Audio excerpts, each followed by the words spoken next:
It's Friday. It's Invisible Walls 84. We have a very special episode for you today. 100% Modern Warfare 2. Deja vu. Just kidding. This episode brought to you by Activision And the letters A, B, and C.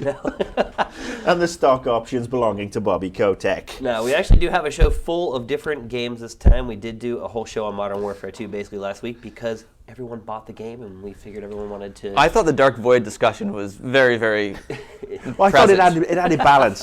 I think, look, the thing I'd say is that, I mean, everybody who hated Modern Warfare 2, the segment we did, Modern Warfare 2, you know, as much as you like it or you hate it or you love Activision, hate Activision, it was a cultural event in video games. I mean, the sales... No, not in video games, in entertainment history. In entertainment history, it was the largest grossing entertainment product released in US, Canada, and the UK. I mean, it's made the most money. I mean, it didn't sell as many books as Harry Potter and the Deathly Hallows, and didn't shift as many units to comparable tickets as more the Dark interesting than Knight. Michael Jackson's death.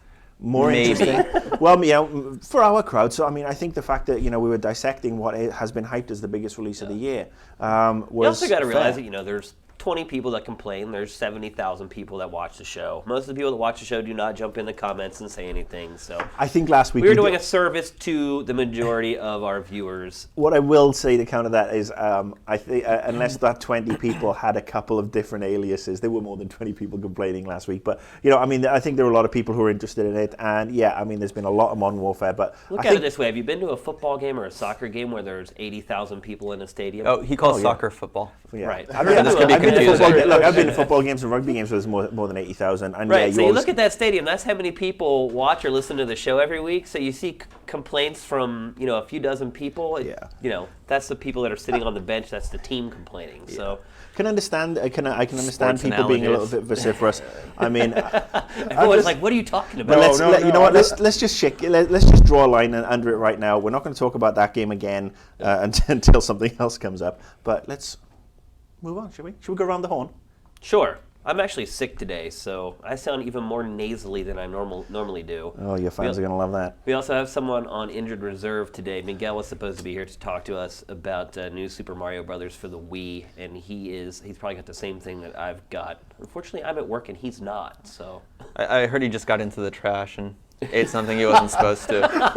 I think he'd just been playing Mario Wii too long, and he thought he could just send a guide in to do his work from. Oh.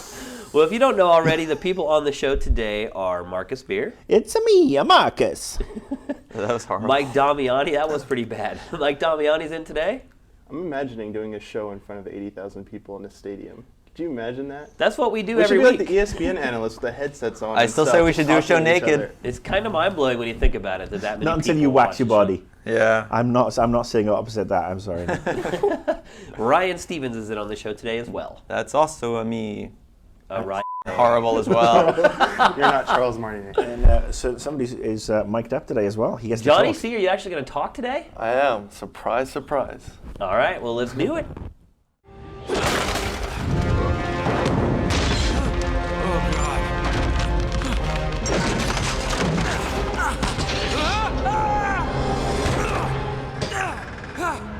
All right, for our first segment, it is the NPD on the MIC, all the something out there for the peoples to see. We should just talk about Modern Warfare. This is not going well.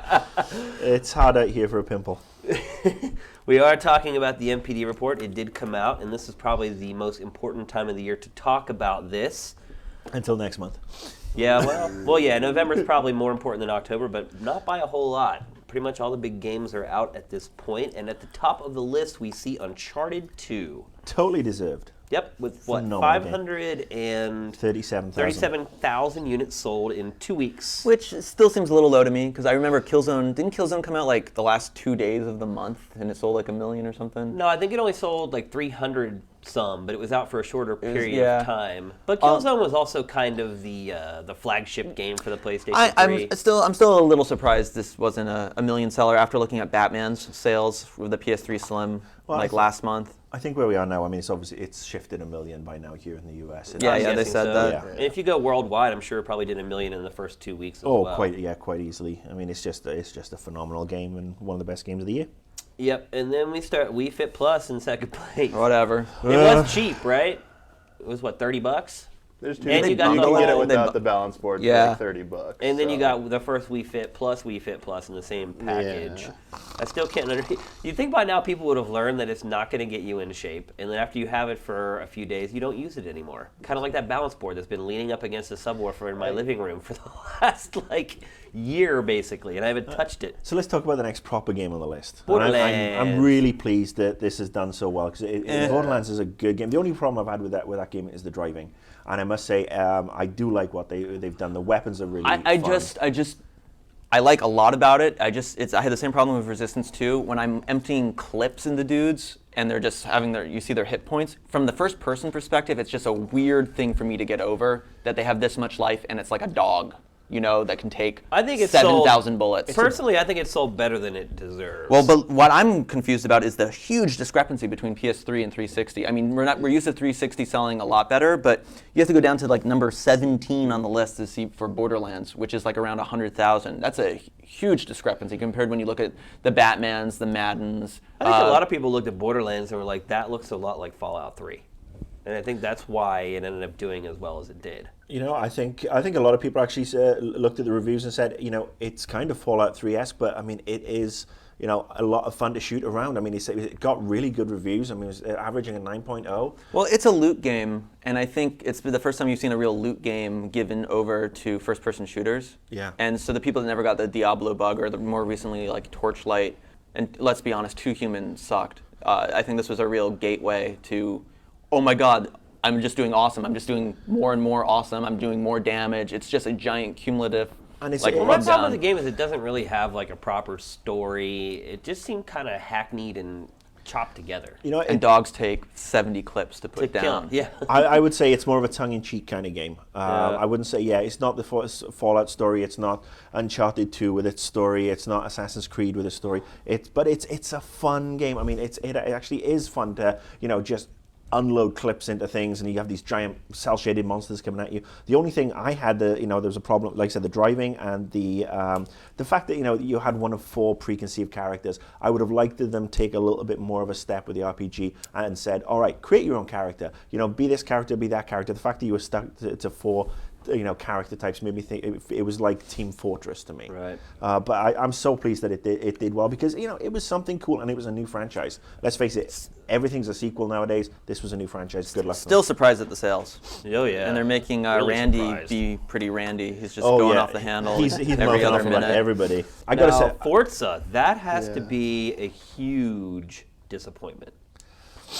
175,000 units, and it was out almost the entire month.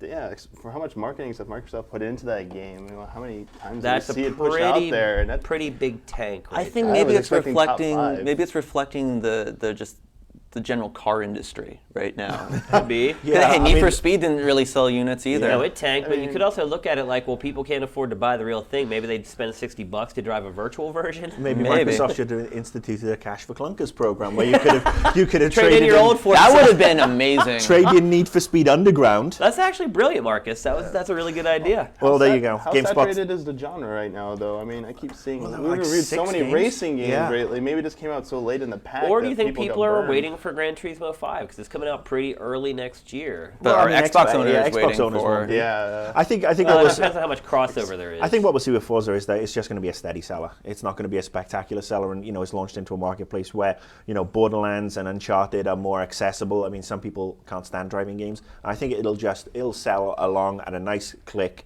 and Microsoft will be happy. I got to jump to number 10. FIFA Soccer representing FIFA Soccer hitting the top 10. Again, for a sport that is not perceived as mainstream, I think. And this is the best version of the franchise, and I'm pleased with it. Really pleased FIFA's with a it. lot like NHL. People will play FIFA even if they're not big fans of soccer or football, as you call it. People will play the NHL games even though there are very few NHL fans in America. Yeah, and speaking of unpopular sports, if you look at number 11, Demon Souls. Good for Pretty Demon nice. Souls. I was Yeah, waiting well for that. done.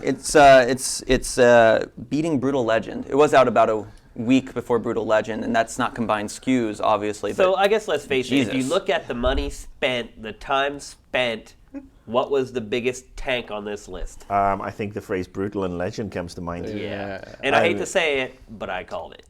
Yeah, I I knew was- that game was not going to I don't know, man. Do you think Tekken's gonna pull through in top 20 next month. It was only out for a couple days, but No, Tekken came out on October the 9th. That's what it says. The It ninth. came out Really? on October the 9th, yeah. I It could came have out on sworn it was October the way 9th. later in the month. But that is monumental tankage. I think we should go back. Yeah, we should go back to Brutal Legend and just what does Tim Schafer No, that's the have to year. do? That's the year. Oh, October 09. Yeah, no, it came out like It's that. like there's a load of games coming out October the 9th. What a day crowded that was. marketplace. No, fair enough. I sit corrected. You got a problem, Bat? Yeah, I got a problem. I got a problem with you attacking my family. Now get lost or I'll bite your head off. So yeah, Brutal Legend. I think this was Tim Schafer's big stab at doing a mainstream game, and I think they just dropped the ball a little with those RTS elements, and it confused people as you said. I mean, I enjoyed the game, had a lot of fun with the game, but if it had been a rock and roll or a hard, a heavy metal rock hack and slash with all these characters in, it probably would have done a lot better. I think Jack Black's equity has fallen a lot in the last couple of years as well. I mean, his last few movies have tanked. He's kind of that one-trick pony kind of guy. Either you really like his humor or you don't.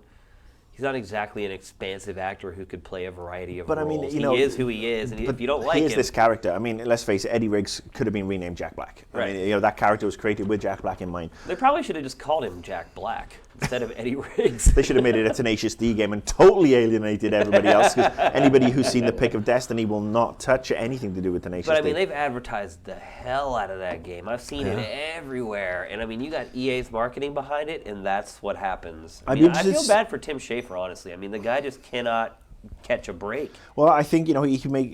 He's a very innovative designer, and I mean, there was a lot of press behind it. He was on Jimmy Fallon, and Jack Black was pimping it.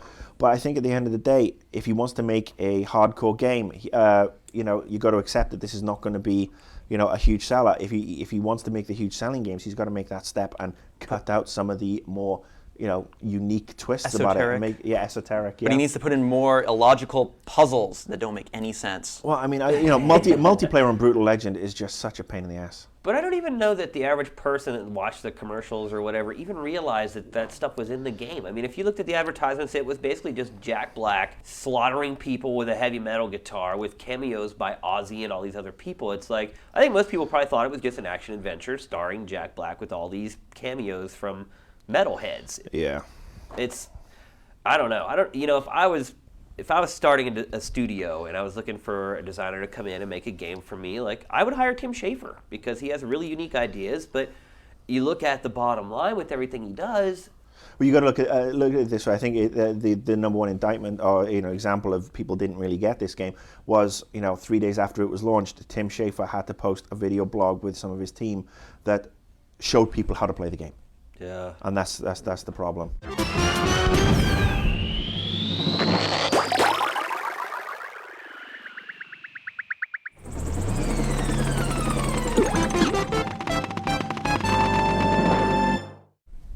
All right, next up, New Super Mario Brothers Wii. Now, Me. Mike Damiani. It's a pizza pie. Now, Miguel reviewed this, but since he's sick and at home, we rolled in Mike Damiani, who played a ton of the game. Actually, you talked to us about it when we sort of did the Preview of it, yeah. So we gave it a pretty good score. The game apparently is selling very well. Well, they said they sold, 500,000 in day one, That's their claim for it. which is pretty good. We'll still see if it outsells Modern Warfare 2 by January. Right, well, Both. Reggie's claim on Game Trailers TV on Spike TV was that it would outsell Modern Warfare 2 on one of the platforms, which I'm assuming is the PS3 version. He was actually talking about PC. the DS version. I'm sure DS will beat PC at this point. But I don't think he counted the PC version. I think he said on the consoles it would outsell Yeah. one of those Yeah. versions. And obviously, usually the PS3 version sells less. So. Oh, it'll definitely outsell it on the Sega Genesis. Still, The $500,000 Mega is Drive? not bad because I honestly don't feel right spending $50 on this game. But Mike, prove me wrong. Tell me why it is worth $50. I don't know if I'd agree if it was actually $50. No, as I said before, I always viewed this as the DS game ported to Wii, and I had a problem with them pushing this game for full retail price. Now, I don't agree anymore that it is the same game as the DS game. Yeah. It borrows heavily from it, but it borrows heavily from a lot of the other Mario games, Mario 3, Super Mario World. If you're a fan of those games, you're going to enjoy it, obviously.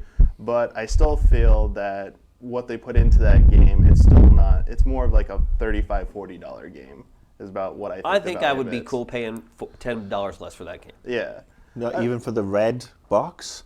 Oh. I mean, isn't that worth an extra $10? That's going to make it go faster off the store shelves. Don't care. Racing strips. and Smart the red tactic. disc. The red disc. Don't forget about that too. It's a smart tactic. I mean, it Oh, makes it yeah. stand out from all the other games on the shelf. I totally get why Nintendo did it, but it's not as cool as like the golden Ocarina of Time cart. Well, it makes me wonder if third parties will ask for that kind of treatment too. Like, hey, Exactly. you got the red disc. But no, going back to the game, I mean, it's standard Mario fanfare if you're looking for that type of game. It's classic I think this 2D is the kind of game action. though you could play with your girlfriend. She might enjoy it because there's Oh, so yeah. many like casual sort of elements in it that would make it more palatable to that audience. Like you Yeah, don't and- have to play it. And You me can and just Mike's play- girlfriend are really close. So and I know she likes it. No, I'm understanding that it's actually one of the harder Mario games, and so it's not necessarily perhaps for the more casual game. I mean, You that's know, what you- I'm getting at. there's that super guide thing though. They have Yeah. elements in that in there to help it. I mean, you're probably asking the wrong person here to ask if it's like the hardest Mario game in there, because I don't consider the Mario games too difficult Yeah, I for don't myself. either. But I mean, going to the multiplayer stuff, that's definitely aimed at more laid back experience. I mean, it's going to be frustrating if you try and play multiplayer seriously with people, but if you play your girlfriend, your friends is playing that multiplayer mode. It's fun to kind of grief each other and see if you can make it to the end without dying. That type of aspect to it. That's how it felt. It was meant to be played multiplayer, but trying to play that seriously, it was just a terrible idea to do multiplayer like that. None of the levels. I would disagree with anyone who says the levels were designed to be played with multiple players. It just seems like it was designed for single player experience.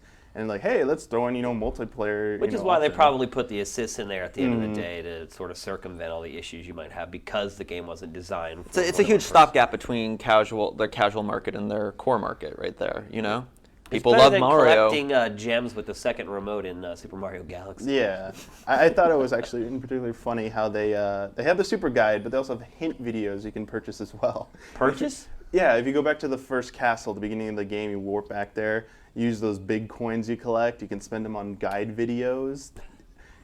Actually, the level of playing them is ridiculous. They have a level where they play as 4 players, and 3 of them are Yoshi.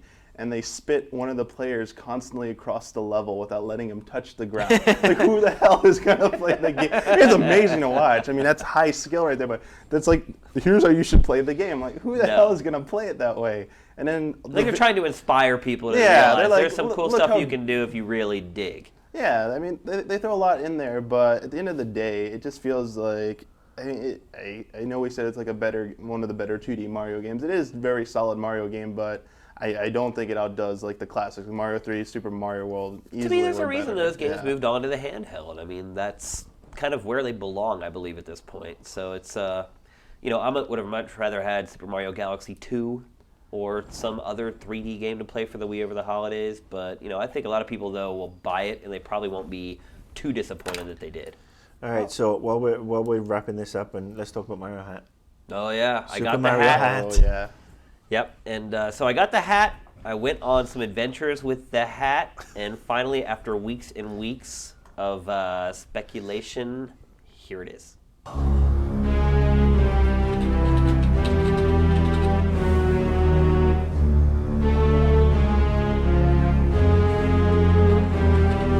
Package for your son.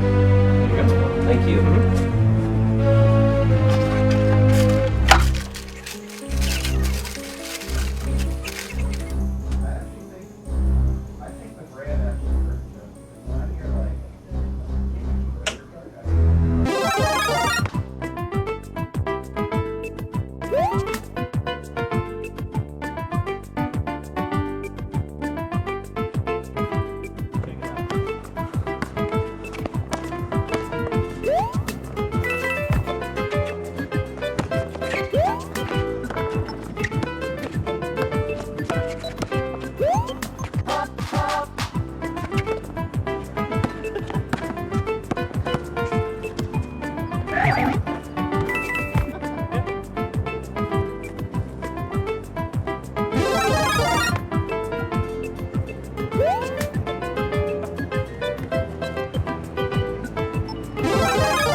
right, next up, Left 4 Dead 2. And sitting in with us to talk about it is the guy who reviewed it.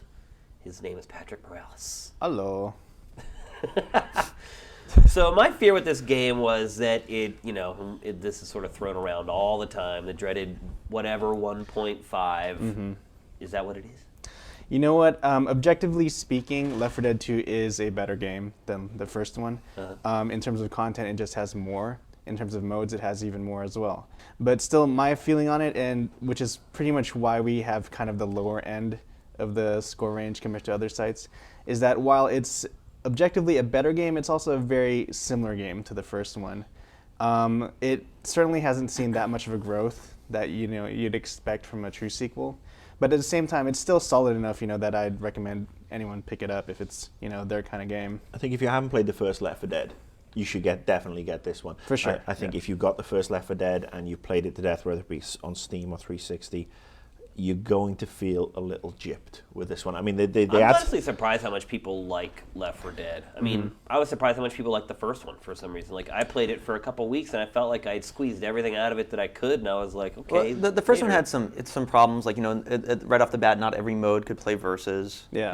It felt expensive, but its core underlining principles were great. It was a game with a lot of replay value because it is based on multiplayer, and the year of co-op kind of started with Left 4 Dead. Here was a great co-op experience built for co-op, and it's one reason we like Spec Ops so much. You can jump in, you can jump out anytime. But I feel like this one actually corrected things more than it actually innovated on things with like verses on every map. Yeah, and then the new scavenger mode lets you at least get to play as the infected a lot more often. I think that was another issue.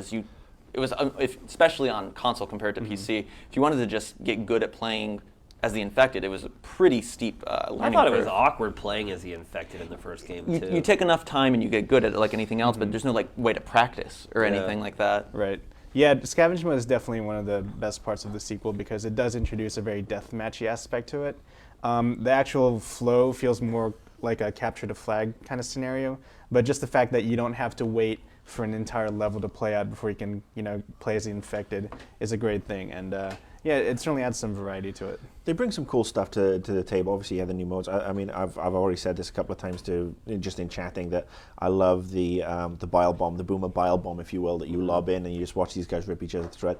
They've brought some really cool new stuff, but to me, it's probably the most underwhelming of the sequels that we've seen this year. Where you look at Uncharted and see a lot of the other sequels. It just felt like they are just throwing out bits and bobs, and there's no real jump forward. And especially the game we're going to talk about next, that to me is a true sequel, and we'll hit that one in a bit. But yeah, I'm enjoying it. It's Left 4 Dead. It's fun. You get to jump in, you get to shoot people. But if you've played the first one, I'd actually say rent this. Really rent it, give it a go, see if you want to invest $60, because $60 for this is a little bit steep in my opinion. Yeah, it probably should have been a budgeted title, I think. Plus, I mean, they built it in, a year? Yeah. Less. I mean, how much can you get done in that amount of time? I mean, it seems that it's like all the ideas that it seems like they had perhaps a 2-year plan for Left 4 Dead where they had, we're going to do all these and then we're going to chop all this stuff out of the first one and then leverage it into the next one to justify a sequel. And, at the end of the day, it's all about making money. But I'd much rather have seen a true Left 4 Dead sequel coming out next year. And perhaps, we got a new episode of Half-Life or something this year. Ha ha ha. Gabe's laughing at you right now. I mean, where's Half-Life? I mean, Half-Life 3 is what I want. But yeah, I think this one is like, it's max of cash in. Yeah, it's, I don't think I would buy it unless it was discounted. I think you could probably rent it in 4 or 5 days. You could rip through the whole game. Don't forget the peer pressure sort of element. I think that's why the first game was on the NPD for like 4 months in a row. It was really surprising. And now Valve and EA are putting all that money into marketing. What, $25 million marketing budget? It's going to pay off. I mean, it's going get to your friends to outsell play. Brutal Legend by a mile. It's probably going to be EA's best-selling game this year. And zombies, still big. Zombies are funny. Yep. Oh, Ezio Auditore! I didn't expect to see you again. What with all that's happened. Where are my manners? Welcome back. All right, last and certainly not least, Assassin's Creed 2. Hubba. And I never thought I'd say that about Assassin's Creed after playing the first game. Well, let's talk about the first one really quickly. We gave it a pretty nice score. Scores were kind of all over the place. We definitely erred on the higher side of that. Again, that's because we sort of placed a big emphasis on on pushing genres forward and sort of innovating, and that game was very innovative, the first one. So we gave it a nice score. The second one we didn't give much of a higher score to, and that's for a number of reasons that we'll talk about. However, I think we can all agree it is a much better game. But yeah, I mean, it felt like the first game was almost like a demo or a taste or a vertical slice, if you will, and then we finally got the full game. And this game, I think that's kind of blew my me away. criticism with the game, though, is it's kind of just what the first game should have been. Well, I mean, it's Peter Molyneux syndrome. But actually, I wasn't going to get this game, and I ended up buying it. I bought it on your recommendation because of some of the things you said to me last week, and I'm so glad I did because I think it's phenomenal. I mean, Yeah. I think everything they're doing, and it kind of blindsided me because it never really was on my radar because of my distaste for the first one. But yeah, everything from the graphics, the character. I mean, even the Lineage movie that they packaged with it. I mean, it's got such high production values. Yeah. But it's like, the economy system. It's It's kind of there, irrelevant. and it's cool that it's there and you interact with it and stuff like that. But I mean, the core You're basically game just is going still. to a menu and spending the coins that you found. Yeah, it's still. I mean, you can buy weapons and more items and stuff, and it's more varied. But the actual core consistency, core of that game is still the same. It's identical. But I think the core wasn't enough. What When the what first one I'm came what out, I'm it happy needed about are more. those linear game segments. Because I remember in the first game, some of my favorite parts in the first game, all the actual assassinations were great. Right. But I liked in the very beginning when you were in like the collapsed catacomb dungeon thing, Yeah. right at the very beginning of the game as LTR when he loses his honor. And that was the Prince of Persia influence, and that's what they kind of brought back, and they just varied things a little bit more. Or when your assassins, Altair's place was under siege, and it was a little more of a linear, jumping the haystacks, letting loose the rocks and stuff like that. So I think that instead of just kind of giving this open, investigate and do the assassinations, they've given a little more form to it throughout. But they didn't but by also adding form with stuff like economy and weapons like that, it also makes the world a little more vibrant instead of just go wherever you want, because there's I think actually they more stuff to chopped do. out some of the tedium. Like, it's not that same pattern every time where you climb up, that maps like all the points around, and you do your investigation, and then you Save go the and- citizen. Right. And I mean, there's a lot more variety now in the mission structure, but I think that is, you said it exactly right. The core is the same. And I think a lot of people may realize now, looking back on the first game, that maybe that first game wasn't as bad as they thought it was. No, I mean, towards the end when you had to do, how like they escalated how many investigation missions? Yeah. As long as towards the end I was just like, I'm just going to do eavesdropping and pickpocketing. Right. Whatever you had to do to get to the assassination. Yeah, that was great. And capturing flags were bull. Yep. And the overworld, like, I never felt a need to kill, the 60 Templars or stuff. But it was still a cool overworld. It was cool with the horse and stuff like this. And, I mean, there are certain other parts, too, that aren't as good as the first game. I think the story is nowhere near as good as the story in the first game. And a lot of But that is you because it mean had, the- like, a gimmick or a... You mean the overarching story? Because I Right. feel like the actual individual elements are a lot stronger. Like, it's continuously intriguing. Well, here, you were just waiting for that carrot at the very end of, the 20-hour, ride. Because, the actual, go assassinate this man. Now go assassinate this. You assassinate 9 dudes. IV trickle of plot. This But one, you're it's the actually same way doing... this time. It's like you assassinate someone, you think that's the last bad guy, and they're like, oh no, now there's this other guy. But there's And then actually a you little go bit more somewhere else. story. And instead of, he is the mad doctor. Yeah, Kill but him. I felt it was hard to follow a lot of it because, one, the names are all Italian. Turn on the subtitles. It's like, after a while, I couldn't even keep track of all the guys' names, and they don't really establish why this guy is such a badass. I mean, in the beginning, obviously, your father and your brothers are killed, or Ezio's fathers and brothers are killed, and that's supposed to motivate you through the whole game. But you don't see that guy sort of the one killing his father and his brothers. It's like you get the guy that you think is the bad guy, and then you meet somebody, and they're like, "Oh no, there's this other guy who's bad too." Well, I think that's just a classic storytelling where you're uncovering the layers and all the conspiracy, and as soon as you uncover one layer, there's another layer rolling on. But I'm interested to give But I don't look Johnny at this C as like some, layers where feed. it's getting deeper or anything. It's the same thing every time. It's like, this isn't the real bad guy. This is the real bad guy. I feel like there's a lot more little carrots, though, to use that analogy again. It's a little more engaging. I felt like the story was driving what you were doing instead of you must kill 9 people to regain your throwing knives. Oh, it's like Metroid. The first game was a lot like Metroid. It takes everything away, and then you're going into the process of trying to re-earn all those abilities again. In this one, you kind of get them all out of the gate. Of course, you can upgrade to new weapons, better weapons through the course of the game. But a lot of the stuff that was added on is kind of frivolous, I think. Being able to pick up someone else's weapon. I mean, it gave you It's variety, but it The doesn't new weapons change. gave you cool counter kills, which is kind of the payoff that they give you for it, which is worth it, I think, because those are some of the best moments in the game. But like the Villa, it's like, did I really need that? Well, Johnny, did you like the Villa? The Villa was pointless. It's just for visual icing on the cake, I guess. But how was it visual? You buy a You brothel? buy, you buy. Yeah, but you buy can't like go to paintings, the you buy- brothel and like get laid, or it's like it was all just You've unlocked syphilis. yeah, it was just all frivolity is the way I saw a lot of You that got to go to stuff. Leonardo da Vinci for a shot. And then they make you keep coming back to get your money at the Villa. It's like once you set up a bank in the Villa, there should have been banks in every city. So if you needed the money from the Villa, you could just go to the bank and get the money instead of having to travel all the way back there to get it. I Yeah, mean, you'd think that Renaissance Italy would have instituted some form of ATM. not necessarily an ATM, but they could send pigeons or whatever to say. Bags of florins. You see these pigeons with their legs hanging off. Now, as far as characters are concerned, who did you guys like more, Ezio or Altair? Ezio's more of a pimp. Ezio's more of a modern guy. I thought that Altair fit the time period better, and he felt like more of a badass. Altair is a jerk too. He's consistently being like, he reminded me kind of like, this is kind of a stretch, but he kind of reminds me of Luke Skywalker in New Hope a little bit. He's a little whiny, and he's a little full of himself. Sometimes when he's saying, I'm like, I'm playing as him. I'm like, I wouldn't want to say that. Yeah, I just felt Altair was more of a badass. And Ezio, I agree, Ezio is more humanized, but also because he has more interaction with other humans than Altair did. And the way they presented the interaction with other humans in the first game were very crap. I mean, you just go to that room and you see that little feather fall, you're just like, what the?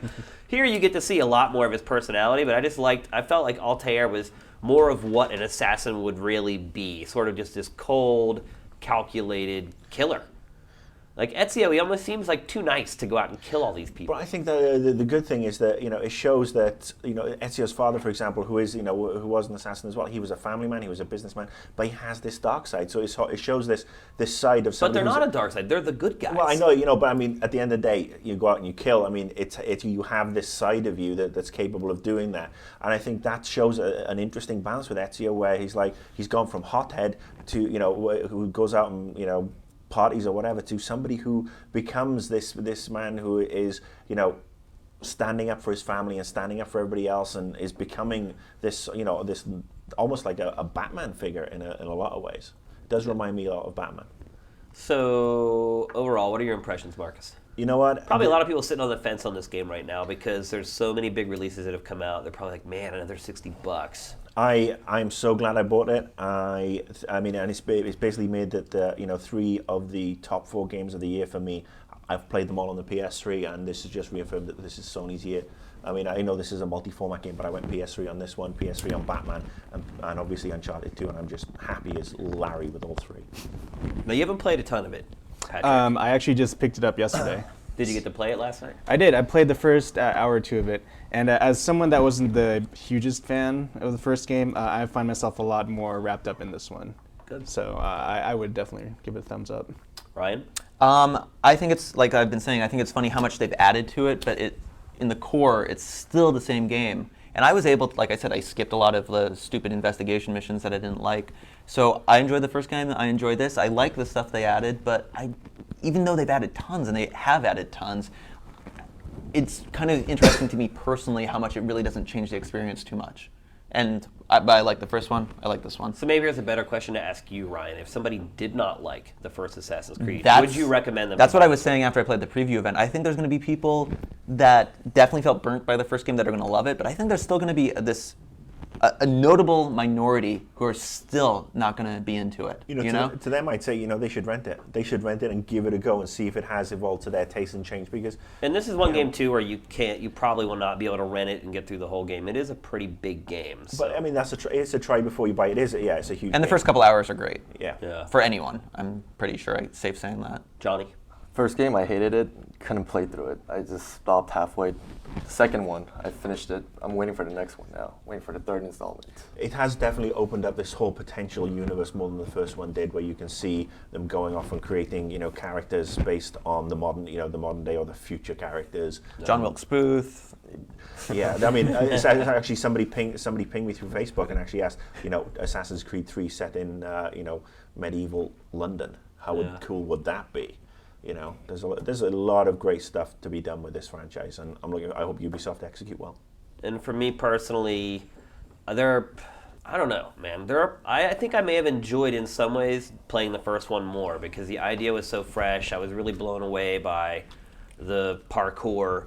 No game had done that before, so sort of the core of the game at this point is kind of yesterday's news. But there are a lot more elements to this game, and I could see where some people would enjoy this one more. Do I think if somebody didn't enjoy the first one, they're going to like the second one? I think there's a higher chance of that, but if they didn't really get a thrill out of the running and the jumping and the climbing, then I think they probably won't like this one a whole lot more.